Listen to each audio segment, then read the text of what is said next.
যে দুনিয়ার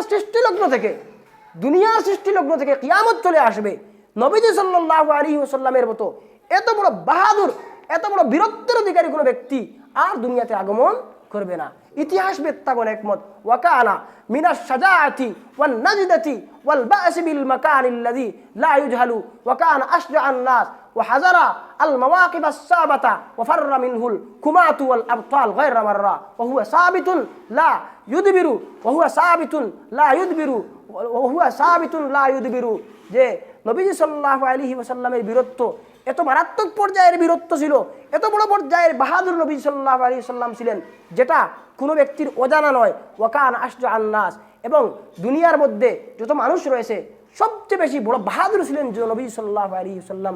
ও হাজারাল মাওয়াকিব আস-সা'বাতা, এবং এমন যুদ্ধের তুঙ্গে লড়াইয়ের সময় এমন কঠিন মুহূর্তে নবী সাল্লাল্লাহু আলাইহি ওয়াসাল্লাম উপস্থিত ছিলেন, যে সমস্ত মুহূর্তে দুঃসাহসী লড়াকু যোদ্ধারাও দিক বিদিক ছুটিয়ে যুদ্ধের ময়দান থেকে পলায়ন করেছিল, ওই সময়ও নবী সাল্লাল্লাহু আলাইহি ওয়াসাল্লাম সাবিতুন, অটল ছিলেন, স্থির ছিলেন, কি মুকবিলুন, সামনে অগ্রসরমান ছিলেন, গায়রু মুদবির, পিছনে পলায়নকারী ছিলেন না, ওয়ালা ইয়াতাজাহজাহ। নবী সাল্লাল্লাহু আলাইহি ওয়াসাল্লাম এত তুঙ্গে লড়াইয়ের ময়দানে যেখানে দুঃসাহসী যোদ্ধারা দৌড়ে দিক বিদিক ছুটিয়েছিল, সেই জায়গায় নবী সাল্লাল্লাহু আলাইহি ওয়াসাল্লামের অন্তরের মধ্যে কোনো কাঁপনও ধরে নাই, কম্পনও সৃষ্টি হয় নাই। ইতিহাস বেত্তাগণ লিখেন, ওমা মিন শুজাইন ইল্লা হুফিজাত আনহু ফাররাতুন ওয়া উহসিয়াত লাহু কাররাতুন ইল্লা হুয়া।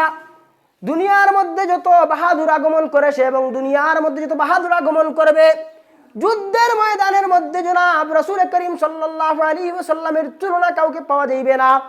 কারণ যুদ্ধের ময়দানে যত বড় বাহাদুর হোক, তার ইতিহাস তালাশ করলে দেখা যায় কোনো না কোনো সময় যুদ্ধের ময়দান থেকে সে পিছু হটেছে, কোনো না কোনো সময় সে যুদ্ধের ময়দান থেকে পলায়ন করে দিক বিদিক ছুটাছুটি করেছে। কিন্তু ইতিহাসের মধ্যে এক ব্যক্তি জনাব রাসূল করিম সাল্লাল্লাহু আলাইহি ওয়াসাল্লাম গোটা জিন্দেগির মধ্যে ৬৩টির মতো যুদ্ধ পরিচালনা করেছেন, কোন যুদ্ধের মধ্যে পিছু পা হন নাই, দিক বিদিক ছুটাছুটি করেন নাই, পিছু পা হন নাই। সুবহানাল্লাহ। হুনাইনের যুদ্ধের মধ্যে, সহিহ বুখারী শরীফের রওয়ায়াত, হুনাইনের যুদ্ধের মধ্যে যেখানে পাহাড়ি অঞ্চল ছিল, ১২,০০০ সাহাবায়ে কেরামকে সঙ্গে নিয়ে জনাব নবী সাল্লাল্লাহু আলাইহি ওয়াসাল্লাম হুনাইন অভিমুখে ওই সমস্ত কাফিরদের বিরুদ্ধে আক্রমণ পরিচালনা করার জন্য ১২,০০০ সাহাবায়ে কেরামকে সঙ্গে নিয়ে মার্চ করলেন, রওনা করলেন। তখন পাহাড়ি অঞ্চলে ঢোকার পরে যুদ্ধের ময়দানের একটু আগে কাফিররা পাহাড়ের চিপা থেকে, গোপন থেকে অতর্কিতভাবে তীর ছুড়লো, অতর্কিত আক্রমণ করলো। ওই অতর্কিত আক্রমণের সময় হযরত সাহাবায়ে কেরামের মধ্যে থেকে বেশিরভাগ সাহাবায়ে কেরাম যাদের মধ্যে দুঃসাহসী লড়াকু যোদ্ধাও ছিল, এই সমস্ত সাহাবায়ে কেরাম হঠাৎ আক্রমণের মুখে দিক বিদিক ছুটে কে কোথায় চলে গেছেন, একমাত্র নবী সাল্লাল্লাহু আলাইহি ওয়াসাল্লাম এবং নবীজির চাচা হযরত আব্বাস রাদিয়াল্লাহু তাআলা আনহু, যিনি ছিলেন রাসূল সাল্লাল্লাহু আলাইহি ওয়াসাল্লামের খচ্চর এর লাগামের মধ্যে ধরা, একমাত্র তিনি আর জনাব রাসূলুল্লাহ সাল্লাল্লাহু আলাইহি ওয়াসাল্লাম ব্যতীত কোনো ব্যক্তি এখানে টিকে থাকতে পারে নাই। হঠাৎ আক্রমণের সময় বয়ে সবাই দিক বিদিক ছুটেছে। নবীজি সাল্লাল্লাহু আলাইহি ওয়াসাল্লাম তখন উনার খচ্চর থেকে নামিয়া ঘোষণা করলেন, আনান নাবিয়্যু লা কাযিব, আনান নাবিয়্যু লা কাযিব, আনা ইবনু আব্দুল মুত্তালিব। আরে কাফিররা সবাই পলায়ন করলেও আমি নবী মিথ্যা নবী না, আমি পলায়ন করার মতো ব্যক্তি না, আমি হইলাম ওই ব্যক্তি যে হইল আব্দুল মুত্তালিবের প্রপুত্র, আমি পলায়ন করার মতো ব্যক্তি না।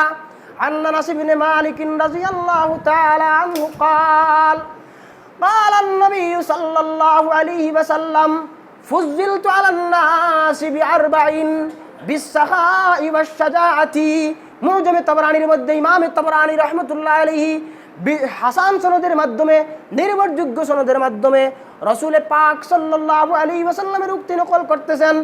জনাব রাসূল করিম সাল্লাল্লাহু আলাইহি ওয়াসাল্লাম ফরমান, দুনিয়ার মানুষেরা আল্লাহ পাক রব্বুল আলামিন আমাকে 4টি জিনিসের মাধ্যমে অন্যান্য ব্যক্তি, অন্যান্য সমস্ত মানব জাতির উপরে শ্রেষ্ঠত্ব দান করেছেন।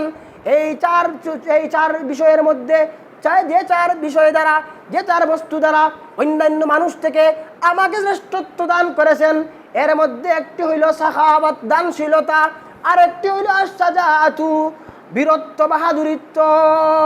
এই কথায় বোঝা গেল রাসূলুল্লাহ সাল্লাল্লাহু আলাইহি ওয়াসাল্লাম দুনিয়ার মধ্যে সবচেয়ে বড় বাহাদুর ছিলেন। কারণ নবীজির কথা কি মিথ্যা? নবীজির কথা তো মিথ্যা না। নবীজি বলেছেন অন্যান্য মানুষ থেকে আমাকে কি দেওয়া হয়েছে? শ্রেষ্ঠত্ব দেওয়া হয়েছে বীরত্বের মাধ্যমে। তাহলে কি বোঝা গেল?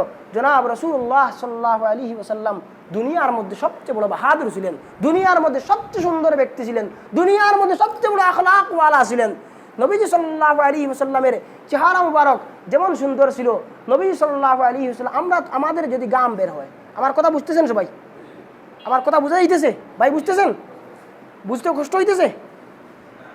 নবীজি একটু ধীরে ধীরে। আচ্ছা আচ্ছা।